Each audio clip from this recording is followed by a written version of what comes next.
Welcome to episode 111 of In Touch with iOS, a podcast that talks about iPhone, iPad, Apple Watch, Apple TV, and related technologies, plus tips, apps, and gear. I am your host, Dave Ginsburg. My co-host, Warren Sklar, is off this week, but I have a great guest this week, first-time guest, Mr. Davis Knight. How you doing, Davis? Hey, everyone. I'm doing great, Dave. Thank you so much for having me. I am thrilled and honored to step in when necessary. Oh, no, it wasn't a step in. We wanted to come, I always try to bring on some guests here, and we wanted to, that never changes. So, and then we're always trying to give some variety of different perspectives of what goes on in the iOS and iPhone world. We will, what we'll talk about tonight is I'm going to get to know you a little better, have everybody else get to know you a little bit as well. And then we got lots of news stories, always exciting things going on in the news, including, I haven't checked Apple stock. It's at $460 a share after the close as we record this, which is just pretty amazing.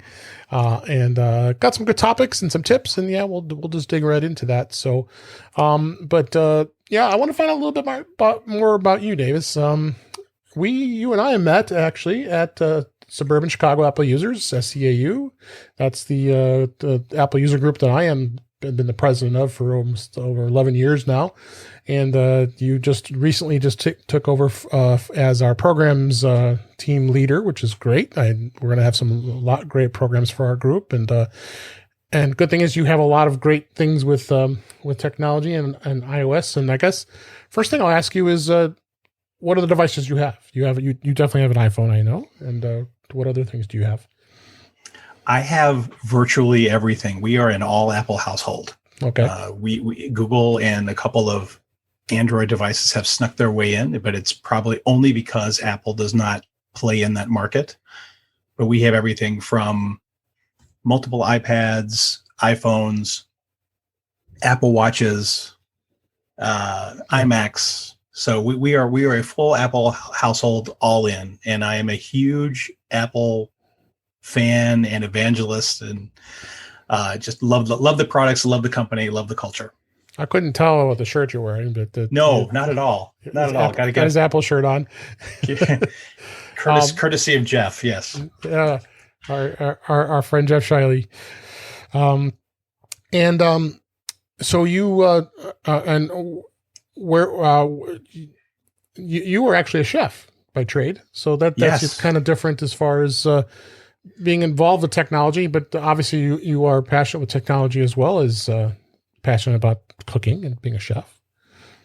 Yes, I was a huge proponent of integrating technology into the kitchen. Believe it or not, transforming the back office operations and literally the kitchen line operations from old paper and just yelling and screaming across the kitchen to putting in point of sale systems and monitors and terminals and really streamlining that process. So I'm a huge proponent of that, and really excited because it really does help streamline the process and the ability to get food out faster.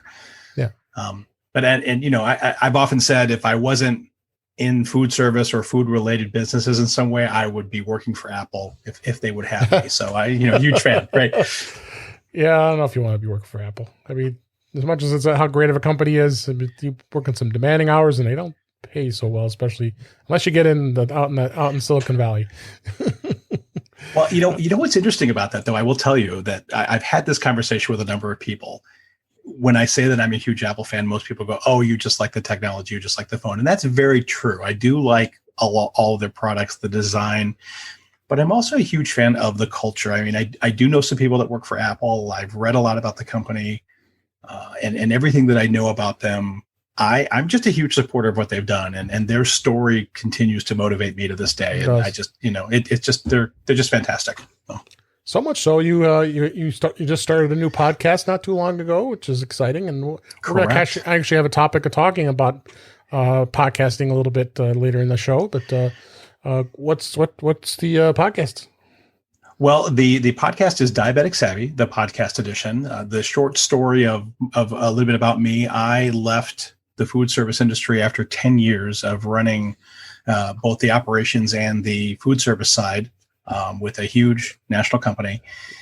After I was diagnosed with diabetes in 2018, and it because I was so intimately involved with food, there was an immediate Yeah. awareness of just how little food and culinary education there is out there for the diabetic community. And because I have such a huge love of technology, I decided to step away from my career and start up a website and a podcast and a YouTube channel that really helped empower and motivate the diabetic community from a food perspective. And we're really proud of what we're doing. Awesome. All right, let's. So, like I said, we'll talk about podcasting here in a little bit. I thought it'd be a good topic as how we consume our podcasts on our iOS devices. So, but let's go right into the news this week. The first story caught my eye was this is Mac Room is always my favorite place to find good news. Apple Watch and iPad launching in September, and an iPhone 12 event to take place in October. So Apple did confirm last month that the iPhone 12 was going to be delayed, and I know everybody was very sad about that. And I would be ready to go turn in my 11 Pro Max here like next month too to update it. But they're saying that leaker John Prosser, who's always pretty solid about Apple's plans. So they're talking about a new Apple Watch, which we were kind of expecting. It's the going to probably be the Series 6. We're on the Series 5 now. And they're looking to that to be released in the beginning of September. And there will be a new iPad. So that'd be curious to see where that goes, because we just had new iPads last year, and the iPads that are out now are just phenomenal with power. But I think with Apple Silicon and that coming on, I bet they're going to just keep cranking away with the iPad as far as the processor. Wouldn't you think on that piece? I agree. I think this announcement is not really anything earth-shattering. I mean, no. Apple has precedent before of launching new products, and the phone specifically in October. I think what makes this year harder is that because of quarantine and everything that we're dealing with, these kind of events are really they're great news in there, and we anticipate them so much. So I think that's really exciting. It doesn't surprise me that they would launch a few, for lack of a better word, press release products in September to keep that schedule going.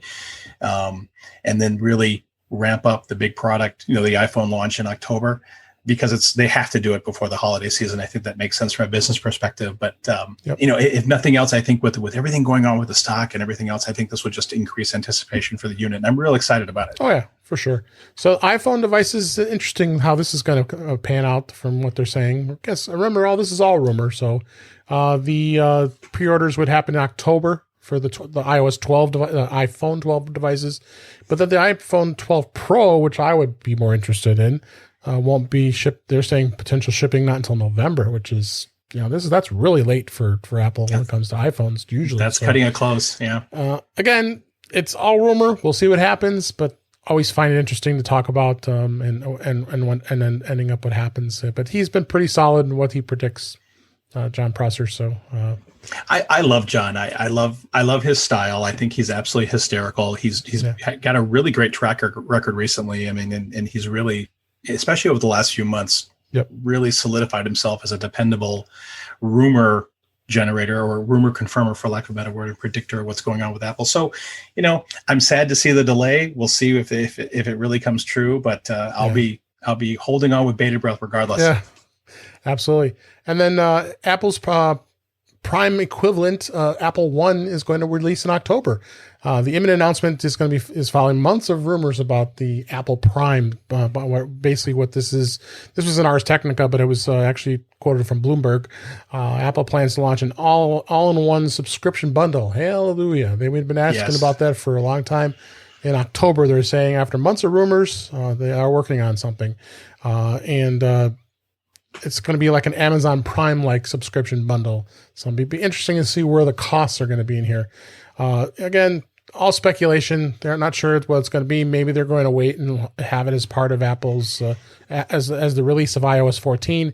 I would anticipate iOS 14 will release sooner than later, but I'm hearing rumor now that iOS 14 may not release until October as well. So that's kind of throwing things off. So this has been the most wackiest year, obviously, with pandemic and all the crazy stuff's been going on. So it's a fact. It's affecting everybody. But yeah, it is what it is. But they're saying there'll be multiple tiers and definitely differences based on an iPhone or an iPad. in fact, you posted this article in our Suburban Chicago Echo users community. So, what did you think about this? I'm excited about the bundle. I mean, as someone who literally subscribes to virtually everything, I think the only one that I bounce in and out of because I don't have time is Apple Arcade. I would love to be, I would love to use it more, but for all the wrong reasons, But so I would love to see this. I mean, I think it's long overdue. And as Apple changes as an organization and they become more and more of a services company, they've got to do something in order to continue to broaden the ecosystem. I mean, when you think about it, I mean, they're not just one thing anymore. Apple is an ecosystem, and all of these changes have to work together. And I think a bundle reinforces that, and it's going to make it a lot more interesting from a financial perspective for growth. So I'm really excited about it.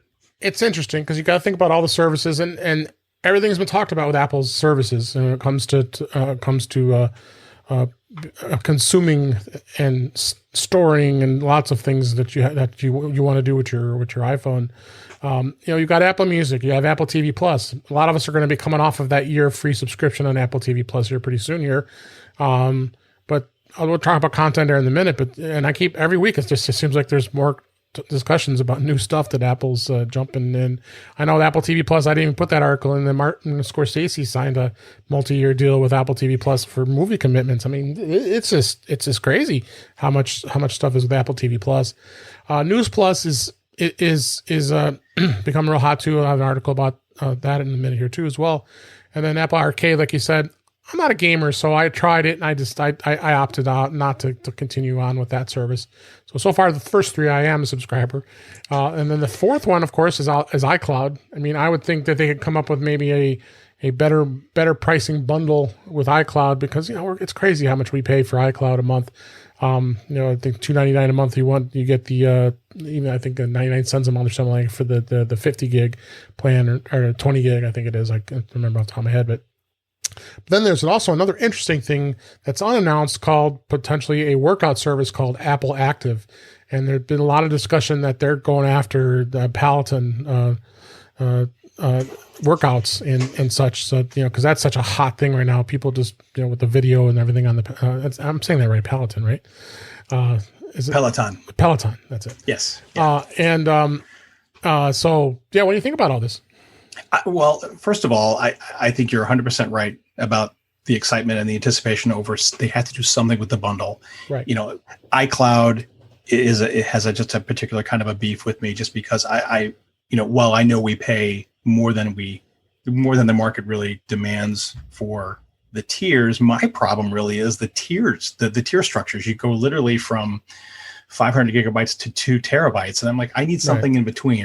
So, I'm going to be interested to see if that becomes more of an attractive, because I have to use it, right? So if it becomes more attractive with the bundle. So I'm excited about that.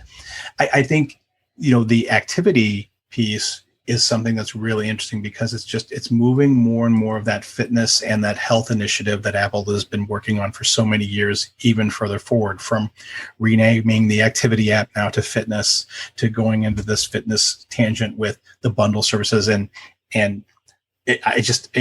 They've got over 1 billion devices in people's hands or in front of people's faces. Why wouldn't they get into this? And with such a huge initiative with Apple Watch, I think it makes a lot of sense from a services perspective. Yep, absolutely. And then moving on, let's talk a little bit about some of the other announcements that were made. Actually, again, it's still rumors, but they're pretty solid here. Apple TV Plus potentially could get a huge discount on Showtime and CBS All Access, which of course are both owned by the CBS owns Showtime, so they're pulling another bundle here. This was in Kuldemak, and Apple is reportedly working on a deal with Viacom CBS that will get Apple TV subscribers CBS All Access and Showtime content for less than half price. So you're paying, I think, $6 a month for CBS, and I think you pay $14 or $15 for Showtime. They're saying they're going to bundle both of them for $10 a month. So that's pretty aggressive when it comes to the content. I don't find, and like a quoting in the article here, CBS All Access has really been called the Star Trek channel because that's really the only reason why I think a lot of people subscribe to it. I mean, I know the Star Trek cartoon's coming out soon. Doesn't excite me. But when Discovery comes back out, I'll probably go back and subscribe again because and they have to know that that's what people do. I mean, the same thing happened with Disney Plus, and Disney Plus pulled their trial when Hamilton came out because they knew where people were going to jump on it for the trial and then watch Hamilton and be done with it. So it's you want to see it, you got to get a subscription and at least pay for a month. So what do you think? I agree completely. I mean, I am all jazzed about the Zack Snyder cut of Justice League, but I've got so much subscription fatigue with all these different services, and they're getting worse and worse. In fact, I was just talking to my wife last night about Quibi, and there's some series I want to see on there. And one more thing, it's like I can't justify paying for all of this. So there's got to be some sort of more aggressive pricing for all these services if they expect people to just to continue to buy them. And when you think about Disney Plus, they own Hulu and they own ESPN, and they've really sort of pushed the market forward with regards to bundle pricing. Because I was a Hulu subscriber before Disney Plus came out, and the minute Disney Plus was launching, I was immediately barraged with all of this competitive pricing. Right. So it's par for the course, and we'll see where it goes. But I think at the end of the day, what more and more people want is one place for everything. And if Apple TV Plus can be that and arrange these deals, it's better for everybody. Hopefully. Absolutely. Next story. This is a Mac Rumors. Wall Street Journal is going to stick with Apple News Plus because it brings, quote, genuinely different audience. The Wall Street Journal has been one of the few newspaper publications to participate in Apple News Plus. According to the statements that were from the company CEO, Robert Thompson, the Wall Street Journal has no plans to end its partnership because there's some bitterness with the New York Times, who want no part of Apple TV Plus. But Wall Street Journal is smart. I mean, I think the way they went about it was they put their content there, but you got to dig, you got to find it. It's not going to be as easy as being a full out Wall Street Journal subscriber. Like I like to read things that Joanna Stern writes all the time, the technology writer for the Wall Street Journal. And I follow her on Twitter, and I usually get to see everything that she writes. But it takes a little digging to try to find it. But I think they're smart because the content's there just the way News Plus is curated. So smart move on Wall Street Journal. What do you think? Well, I think there's 3 points that I think are really important about the story. And one is this reminds me a lot of the music story some years ago with iTunes. There's this resistance of this old school industry that doesn't think they need Apple and doesn't want to change with the times. And Apple's paving the way along with other organizations. Everything is going digital, and you cannot argue with the amount of devices Apple has out there in people's hands. And if you want to reach that audience, digital is the way to go. It's just, so that's the first thing. Second thing is, I think you're absolutely right. The Wall Street Journal and other similar industries and publishers have to figure out how to get in front of a different audience, one that doesn't read advertising, they don't read a newspaper, and this is the way to do it. And they've got to rethink their model. And I genuinely different audience to me really means younger millennials. That's really what kind of comes to me about that. And they're a very different audience when it comes to reading. And if you expect to be relevant, you've got to figure out how to adapt to that medium and that platform. Absolutely. I think that at the end of the day, I pretty much read 90% of my news through Apple News. Once in a while I go to Flipboard, but pretty much everything is Apple News now. And I think we were going to talk about this a little bit later, but now they're even expanding that Apple News platform to even include audio. So it's almost like it's this hybrid of news and podcasting. So it's really interesting to see what's happening. And I think these older, long established industries and publishers have to get on board if they expect it to survive. Yeah, we talked about that a few weeks ago on the show when that was announced. Actually, when iOS 13.6 came out, that's when it was released. The Apple News Plus audio. Have you listened? It's great, and it's really good. And they've got some great curators, and they've got some. They do their daily podcasts, and it's like 8 or 9 short minutes of just getting a news recap, what's going on in the morning, and it's just like your fresh way of listening to news. And then the same thing with being able, it reads articles from different magazines, anything from Vanity Fair to Esquire to some other magazines, New York Times magazine. No, I won't do that one because New York Times is in there. But some of the magazines are out there. Some articles, The Atlantic, those kind of things. It's neat that you want to be able to, maybe you're in your car. Not too many of us are commuting lately, but just if you want to be able to listen to a story as opposed to having to read it. You can, of course, do that with the synthesized voice, but they actually have curated readers that read these stories, which is great. I just started listening to it, and I was really pleasantly surprised. I listened to a couple of podcasts like the Daily 202 from the Washington Post, and I really like that sort of daily briefing, 10, 15 minutes tops, of here's what are the top stories are, here are the discussion points, and the fact that Apple is trying to capture that market in a way that really is, this is how people want to consume news now. Yeah. They do it semi-passively, but they want to do it with doing other things. And I think they're right to do it. And I'm excited that they're leveraging all of that work they did with Apple Music and all of that talent. And, all of this is laying the groundwork for some really great things coming. I'm excited. Yeah, me too. Let's go ahead and move on. A little bit of updates this week. Actually, Apple released iOS 13.6.1, which fixed a storage issue and a green tinted display on some devices. It was a minor update, very small, minute. It was only, I think, at the most 110 megabytes, which is tiny. So it updated pretty quickly. But it does get rid of some of the unneeded system data that's stored on the device, especially if you have a device that doesn't have a lot of storage. That's going to help you clean things up.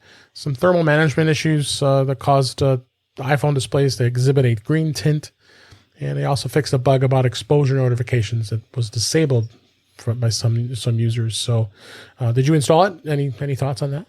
I did. I mean, I did it for the storage issue. I don't think I have an issue with that because I'm not using anywhere near the full capacity. I don't have to worry about it. I have 256. So yeah. But what I thought was kind of interesting. I think there was some things going on underneath the hood that they had to release this so soon to the latest, platform release, 14. So I think there's some other things, particularly some thermal things that probably, and some display things that were very front-facing fixes that had to be done. So I'll be surprised if there's any more releases before the big September or now maybe October event. Yeah. Well, I'd be far-fetched to see if it actually does do any do any other updates, but generally these types of updates, the .1, .2 are only because they're supplemental. They have to do it because it's more so security that they're going to do it. Right. So, okay. And next story was also Mac rumors. Apple has now launched a music beta website with iOS 14 design, and the Listen Now tab replaced the For You tab. And Apple did recently release, I don't know if you were aware of this, they relaunched an Apple Music beta website, but they did add the Listen Now tab that'll replace that For You tab on the standard Apple Music website. Listen Now, same as For You, so it's just featured top picks, usage habits, all that stuff.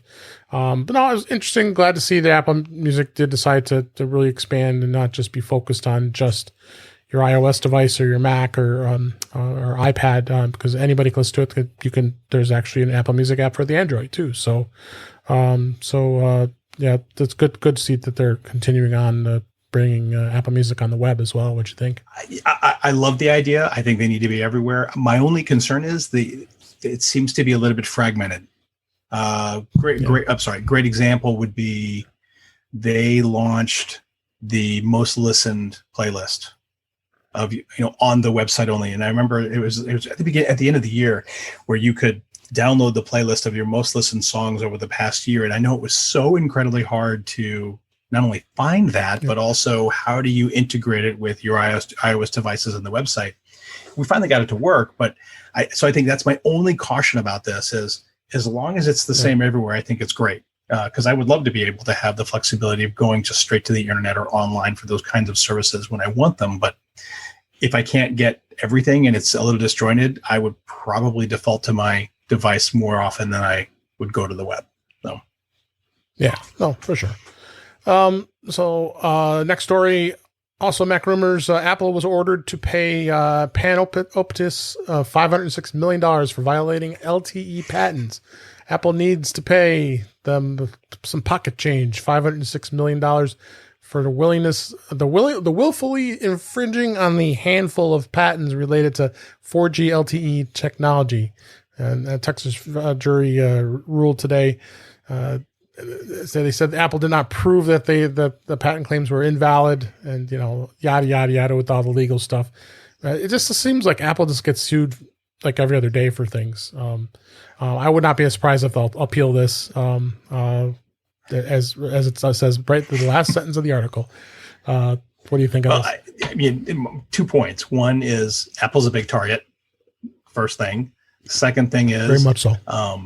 Texas and patent trolls. I mean, it's pretty straightforward. I mean, I'm not absolving Apple of necessarily doing something wrong, but boy, if you want to win a case as a patent troll, Texas is the place to be. I mean, it's just, this isn't the first time this kind of thing has happened, so it's a little frustrating. And I think the other thing that kind of worries me about this is that our patent system isn't really cut and dry. I mean, these are standard essential patents. And if anybody wants to get in this business, whether it's Apple or not, there's got to be a better way of using these patents from a licensing agreement that's not quite so muddy, So I think what I wanted to do before we got on the show was I wanted to figure out exactly how long does it take Apple to make 506 million, and it probably is less than 30 days. So, I mean, they'll get past it, but yeah, it's again with anything that they get sued for. I mean, it's all they like to sensationalize what Apple happens, grabs headlines. So, yeah, they do. The next story, this was an iMore.com. Actually, the iPhone has set a Q2 record for a U.S. as overall market declines. So this was actually a story in iMore. It looks like this was from a company called Canalys that does charts and such. And if you go to that site, and actually is an interesting way to look at the numbers here. The Q2 shipments for 2020, Apple had 15 million, where Samsung was well far behind them at 7.4 million. So the market share went from 47% for Apple and 23% for Samsung. You compare that to Q2 of 2019, it was a lot less. Actually, Samsung was flat, and Apple was still at the 40% market share. So, but they got a 10% growth over year over year. So, no surprise here for us being Apple fans, iPhone fans, and what'd you think of this? I'm thrilled for it, being an Apple fan. I think there's a lot of interesting bits to this story that are under the hood that we could probably spend a whole show just talking about why this possibly is. Yeah. But I think at the end of the day, this is really a testament to the quality, workmanship, and dependability of Apple products. I mean, when you buy an Apple product, you're buying something that is going to last you a heck of a lot longer than their competitors. I mean, it's both from a retail value perspective, but also a performance perspective. And I think that at times like this, you're spending more money up front, but it's cheaper over time. And I'm real excited. It's great for Apple. It's great, and hopefully it'll make, their competitors, namely Android, make better quality phones. Yeah. Oh, absolutely.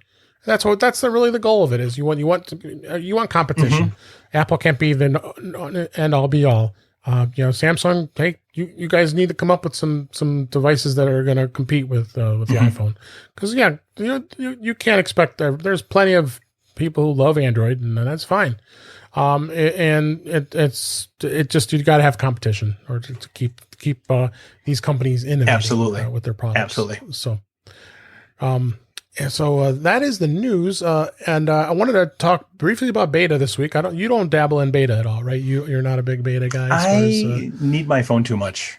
It's one of we're not like Warren, where he right. he has to have the latest and greatest, and he lives on the edge of everything here. So, I did that 1 year, and I had such just a really rough experience that, as much fun as it was, it wasn't worth the downsides. Aggravation. Yeah. A lot of aggravation. So Well, I happen to have extra devices, so that's what I do and install them on those So devices. jealous. But So jealous. Beta 4, I think, is the latest version out there now, and believe me, we're as it gets closer, we're going to talk a lot more about iOS 14, iPad OS 14, and all the other updates as they come out, and there's going to be a lot to talk about. What are you thinking about the beta so far? So far, not bad. I mean, I don't play with it enough because it's a secondary device, and that's the thing. You technically you should have it on your primary device because that's the device you use all the time. So I'm not going to carry around 2 phones with me all the time. So I just have it on that phone as iPhone as a way so I can go back and look at it. It's like, oh yeah, this is pretty cool. I like the app library. I like a lot of the new features that iOS 14 has. So, but yeah, we'll definitely be talking a lot more about that as it comes out. I'm excited. Yeah. So next topic was I had talked about this in the show a couple weeks ago. It might have been a month ago. SetApp. SetApp is a subscription service. Are you a SetApp subscriber? I'm not a SetApp. No, okay. I'm not. Okay. Are you familiar? I am familiar with it. Yeah. Okay. Yeah, and they at the last count. In fact, this is an article from my friends at Tidbits. Adam X actually wrote this story. He said at last count, the SetApp is now up to 193 apps that are available on the service. But the huge news was the fact that you can now be able to you'll get SetApp offers the app for you, but now it's also available in iOS. So what they've done is that they're offering so far 8 apps: To-Do, Gemini, MindNode, Ulysses, which is is like a writing app, and then you can a task heat, which plan path of any of your goals. So it's kind of like flow charting, and so much more. And the cool thing is it's a one flat rate subscription. You pay I think $9.99 per month fee. And they were giving it up to 2 devices. So there had been some debate whether or not it's worth it, because it depends on all the apps that they're on there. But I find it invaluable. There's so many apps that I use. One of them specifically I use for keeping track of the news stories every week is News Explorer, which is a great app. It's a news aggregator. And there's a couple others I hear. Like a Bartender, it takes control of your menu bar icons. Short Menu, which is really cool. They have access. I use this all the time to do short URLs. You just copy paste and it goes, like using Bitly or J.mp or a lot of those other services. So, but the cool thing is, you are able to get these iOS apps. Now it is a little interesting. You kind of wonder about the fact that is this violating Apple's App Store policies? But I guess it turns out it's not. And if you read through an article here, it really, you go through the details here. They say you must use in-app purchase, which they're not doing. They're going around that because you're not supposed to use QR codes to scan things. Well, that's what you're doing to get the app on the device. And that's also how you're getting the license to say, hey, this app is part of SetApp, because like an app like Ulysses is an app that you have to pay an extra fee for in-app subscription. So if you had already done that in the App Store, that you could cause some conflicts here. But so there's a SetApp license and there's the App Store license. So, but I guess there's way they're fine with it, and SetApp's statement was that they would never put their vendors at risk, and they got full blessing from Apple to go forward. So that's all they got to say, and it's working. I'm surprised by it, to be totally honest, because to your point, I mean, it seems to be to go against the policy and the way they've set up the App Store and the whole walled garden system of, particularly your iOS devices. It'll be interesting to see if it has legs. Because it does. Trust me, there's a lot of traction right now. A lot of people are real excited about it. Our friend Bob Fairbairn, who's been on the show and part of our Apple user group, he already texted me this morning, and because every time he sees something cool, he sends me a text, and he said, oh my God, this is so cool. I was like, yeah, dude, I've been beta testing. I said, you're the one that does beta testing all the time, my friend. So if he's excited about it, it's got to be kind of cool. And so I think it's gonna be something pretty special. I'm pretty impressed with SetApp. I like that. I've always enjoyed the bundles, because they would sell those bundles for like, oh, you can get these 12 or 15 apps for $20 or $15 or whatever it is. Well, SetApp is bringing these developers in place and to get people interested in their apps, and I don't hear them complaining about it, because it's got to be pretty similar to what they're making with the App Store, whether it be the Mac App Store or the iOS Store with Apple. So it's going to be definitely interesting to see. I'm going to be interested to see if this sets precedent for future apps. What this is going to mean for the future of new applications coming on. Will they be going through like a SetApp scenario, or will they be going through a traditional, the traditional App Store model? I mean, it's really interesting. And again, this sort of like coming out of a conversation about subscription fatigue. Right. Does this play into that? And it's going to be interesting. And I am all for the idea, and I think that I am familiar with. I am familiar with this from the Mac perspective, and I right. just think from the iOS perspective, it's a little bit different, but it could very well go that way. So, and if it's working, it's working and keeps really well done applications and developers engaged, I'm all for it. Yeah, and that's what they're going to have to do. They're going to have to track these other developers who are willing to have their apps in SetApp, because not all those big apps like iMazing, which is a very popular app that allows you to back up your iPhone and sync everything and be able to extract messages and your voicemails, all that stuff. They opted out of SetApp, and now they're on their own, and they're also charging a lot more for it too. So they're obviously making some money for it. So, and they saw that didn't find as much value to SetApp as others did, but no, it'll be exciting. Other topic I want to touch upon, Fortnite. I don't know if you've ever played Fortnite before.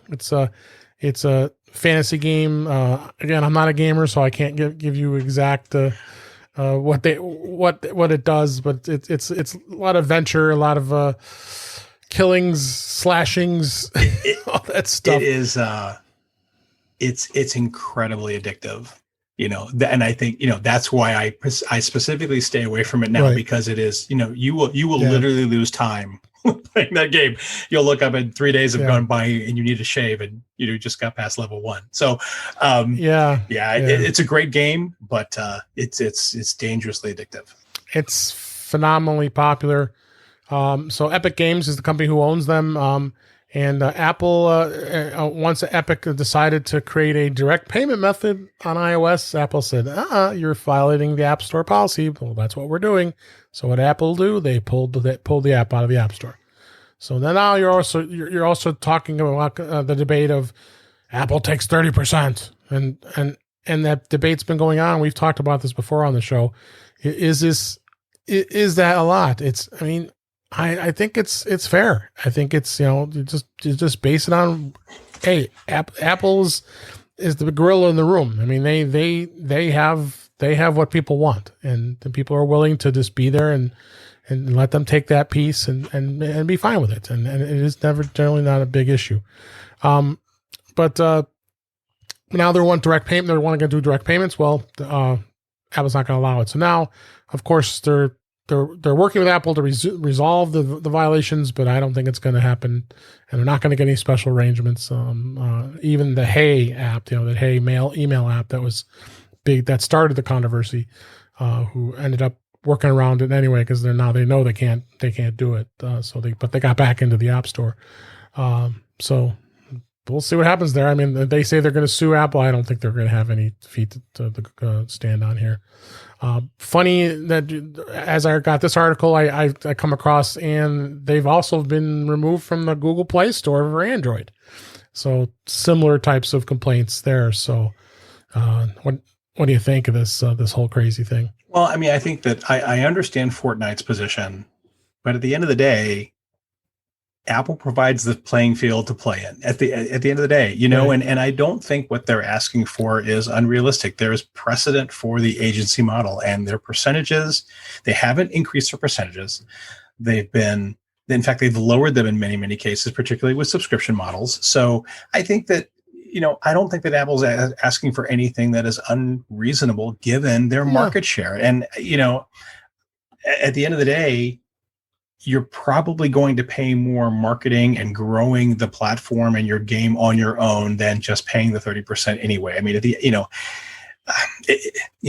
I think the thing that worries me about this is, and this is probably more true for books than anything else. I mean, so for example, if I want to read a Kindle book on my phone, I have to go literally all the way out into Amazon separately, create a whole new transaction to buy that book. That is incredibly uncomfortable. First world problem, going back out to the web like an animal, but it does take you out of the experience, and I would much rather not have that. And it just creates more friction. And I don't know if Fortnite has enough of a handhold on their fans and their players to be able to do this. And I don't know what they're going to do without that platform. Again, it's too many hands, too many Apple devices in too many people's hands. Yeah, it's going to be interesting. So, next topic. I wanted to talk to you a little bit about podcasting. I know you and I have had some exciting conversations, and I know you were pretty psyched when I invited you on the show here. You started up a podcast not too long ago. You guys what are you guys on now? By episode 10 now by this point? Or we have episode 10 is uploading next week. So it's real exciting for us. Boy, I can't pull that number out of left field. I didn't even know the number. So that's great. And so everybody knows what I've been doing here. So it's exciting to hear what your take is on the podcasting setup. And really, I'd like to hear what your thoughts are as far as how people consume your podcast. So first of all, tell everybody what the name of your podcast is, and I think we said it earlier in the show, but let's make sure you get a plug. No, absolutely. I appreciate it. Yeah. The podcast is called Diabetic Savvy, and it's a show that talks about the most interesting, inspiring, and unique stories impacting the diabetic community worldwide. I mean, we've done stories on how they're making a hybrid insulin from snail venom in order to make a faster acting insulin for diabetics, and so just really unique stories that could have a dramatic effect on the community. Our podcast is somewhat specialized, but there's a huge amount. There's a huge community in the world, and I think that our goal is to try and be an outlet for proactive diabetic conversation that's not medically based. That's not like going to the doctor's office. And that's really kind of the idea. I host it with my co-host, Stacy, who is a registered dietitian. We've been working together and known each other for 10 years. So we have a really good take on the community and on the needs. So, and we have a lot of fun doing it. It's just an absolute blast. So reason I want to put a little bit of a spin on mobile. I've talked about this many times before. All the ways you can consume a actual podcast with all the different podcast catchers out there, whether it be Pocket Cast, Downcast, Overcast, and I mean, honestly, Overcast is probably one of the most popular ways of people listening to this podcast, other than Apple Podcasts. So. Have you looked at some of this stuff yet? And you and I have talked about it, and kind of the way people consume podcasts. Correct. Yes, we are. Speaking for my own podcast, we're on every directory right now except for Pandora, and I don't know what the holdout is there. But well, you're at least on Pandora. I'm not on. At least I don't think I'm on Pandora. I haven't tried. No, I'm not yet. That's the point. We've been trying to get on there for months, for weeks, and it's just that's pretty tough. I don't understand why, but that's a whole other conversation. But I will tell you the two most popular directories that we're on is Apple Podcasts and Spotify. Right. And what I know, Spotify. What I am really interested about though is that we have a number of listeners who are listening on their watch though, which blows me away. It's so interesting. Awesome. Yeah, it's real exciting information. And there's an app called Outcast that's probably what they're using, or they're downloading it with the Apple Podcast app onto their watch. So because you have a dedicated podcasting app on your Apple Watch called Outcast that it's installed on your iPhone, but all the podcasts get uploaded right into your Apple Watch. And then, you get your AirPods, and then you can go for a run, and then you don't even have to have your phone. You can listen to it on your iPad, on your Apple Watch. It's incredibly exciting. I think that, it's a statement to not only where the watch is going, but what you can do with it is it's really, it's amazing. It's amazing. I'm so thrilled to be everywhere, or virtually everywhere now. Yeah. Yeah. I mean, and I'm excited for you because it was new for me, and just doing this now is a labor of love because there's a lot of labor involved, right. as you're starting to find out. With we would just experience it now with you dropping off, and now we'll have to do a little extra work of editing the podcast. But that's part of the. That's part of how it all goes here, especially when we have to do these things remotely. So, but no, it's great to hear that you're enjoying it, and I'm super stoked to how people consume it. And that's why I do the show, because the iPhone is going to be your primary way of you doing most of your life. It's just amazing that the little device that you have in your pocket, this iPhone, compared to what we used 10 or 15 years ago with the mobile devices that we had, it basically can do everything. Well, for the most part. Let me ask you something as more of a veteran podcaster, and congratulations on celebrating your 100th. I think you're up to 111 now, so that's what an awesome milestone. I think it would be really interesting to me as a younger podcaster to hear what you've seen change from your first episode to your 111th. And, where's that experience telling you it's going? Because I see nothing but this expanding. I mean, this is as big as blogging was a few years ago. So I'd love to get your perspective. Yeah. I mean, I don't have a ton of downloads, but, and now we're not here to talk about the business and process of podcasts, but, I could just tell you that I've seen, as far as mobility goes, and how people are listening, they're definitely consumed on their iPhones. I think that's the number one place that they're consuming podcasts these days. Mm-hmm. The iPad is up there too, but you look at numbers too. You also are going to see people are consuming them in their browser. Maybe someone will go into a browser on their iPhone and play it through the player that we have on our websites, because you see that a lot of that going on, so.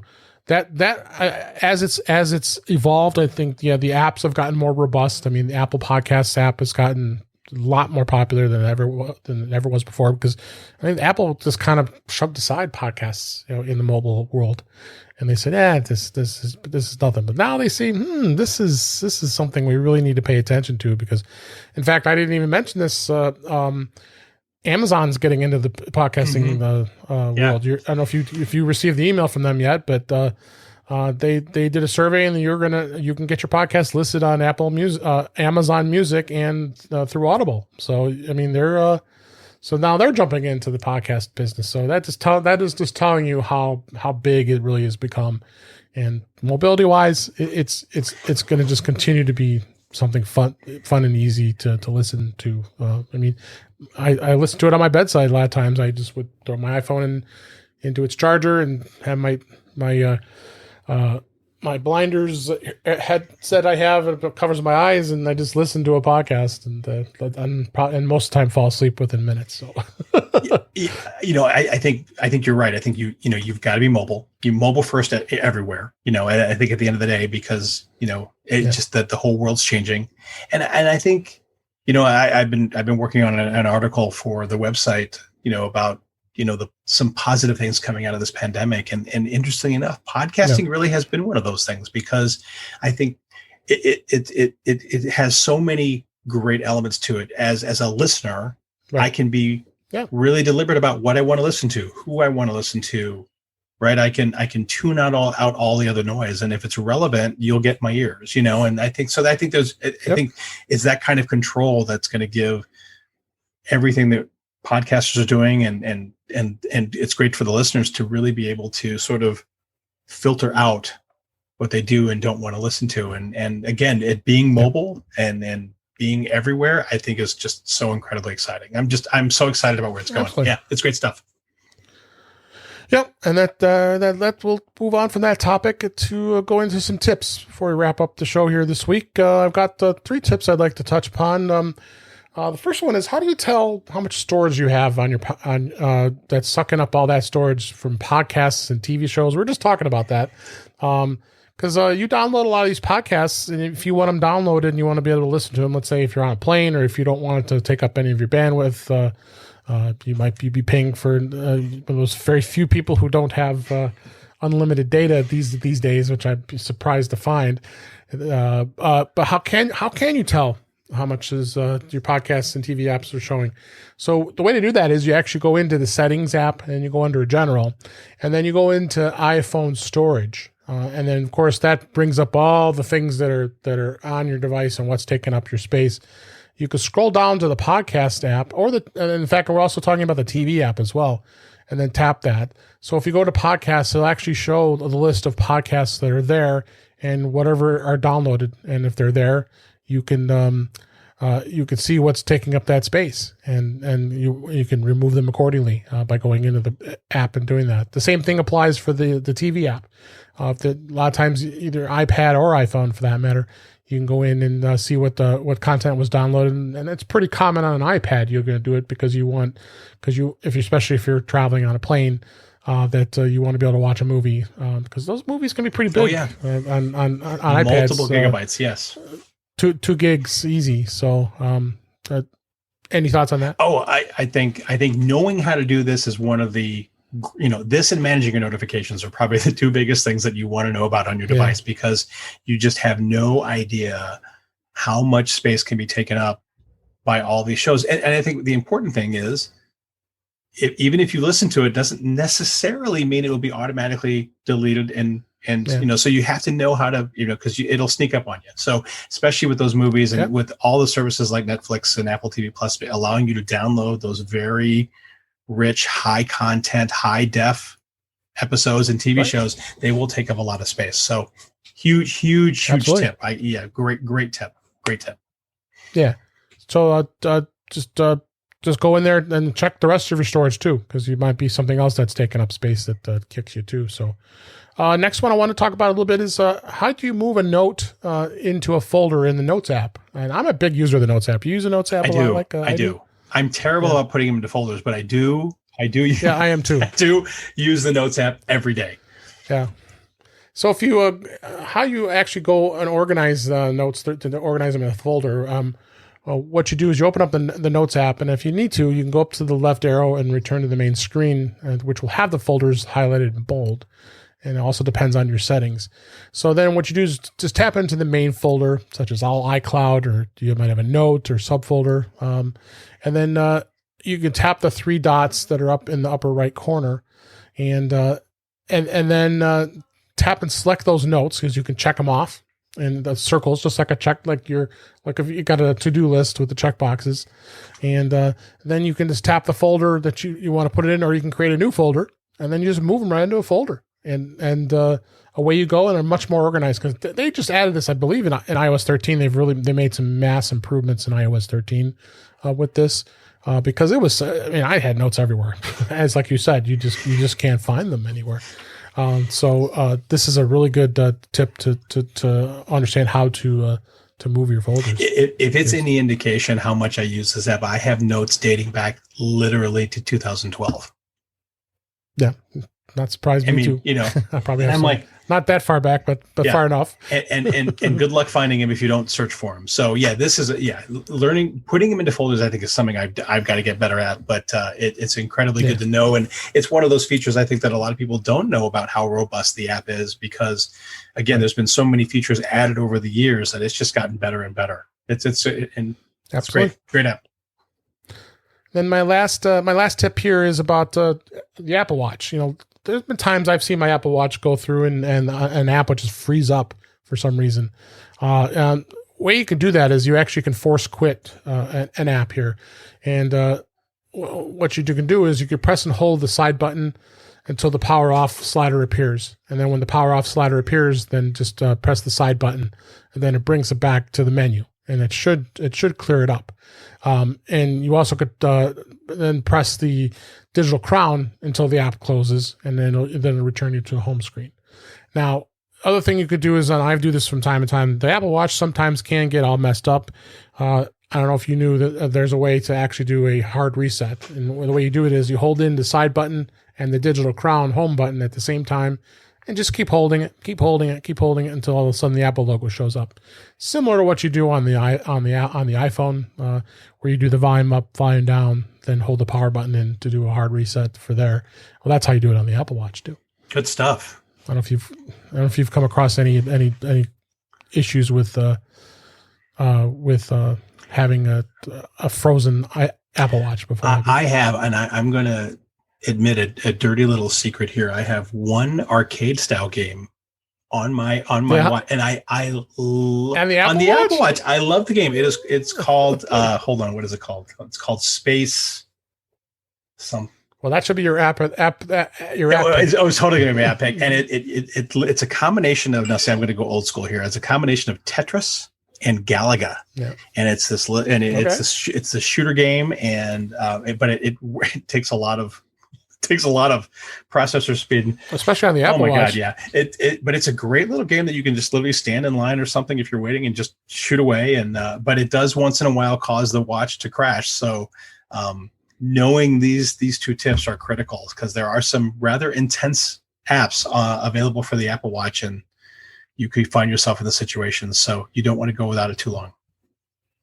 Well, make sure we get that in the show notes. What's your app? That was your app pick. To remember. What absolutely. Yes. We'll get it in the show notes for everybody, so you can take a listen. Anything else you wanted to bring up before we wrap things up here? Did you have any other thoughts with your iPhone, iPad, iOS, Apple TV? I am.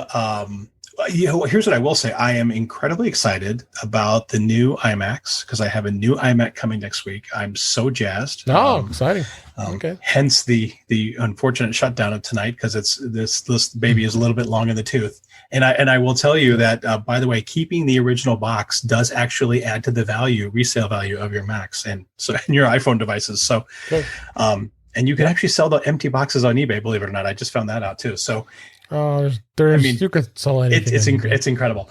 So I'm incredibly excited about a lot of the new devices that are coming out this year, and so there's that piece. And honestly, Dave, I just want to say, if I don't get a chance to say thank you so much for having me. This has been an absolute blast. We love to have you on the show here this week, and we'll have a lot of fun continuing the weeks. And I wish you all the luck with your podcast. I'm so excited for you, and you and I will be talking a lot, because we got our Suburban Chicago Apple users meetings coming back in September, and we got some great sessions there. If you we've got that link in the in my bio in the show notes, myscau.org, if you're interested in our group and coming and seeing us. And we're doing things virtually, so you always could join us. It's not just stuck to. Of course, it's in Chicago, so but. Anybody could come to the meeting virtually, and looks like virtual is going to be the way to go for quite a while yet. As far as I don't think it's ever going away completely, and it's going to be bigger than it was before. Certainly, I think so. That's exciting, and we've got some great speakers and some great presentations coming up. I'm real excited about the fall and the winter, so we got a lot coming up. Exciting. Yep. So come see us, and I'm always talking about it. So we'll hope potentially see some. I'd like to see a listener or two to come join us. So with that, let's go ahead and wrap things up. That's a wrap for this week. Please send your comments, questions, and suggestions to our email address, feedback@intouchwithios.com. You can follow us on Twitter @intouchwithios, and you can subscribe in your favorite podcatcher, including Apple Podcasts and many others, even Spotify. And just go to our newly revised website at intouchwithios.com. All the links to all the ways to listen to us are there, as well as all the episodes. Everything you want to be able to do to listen to us is there.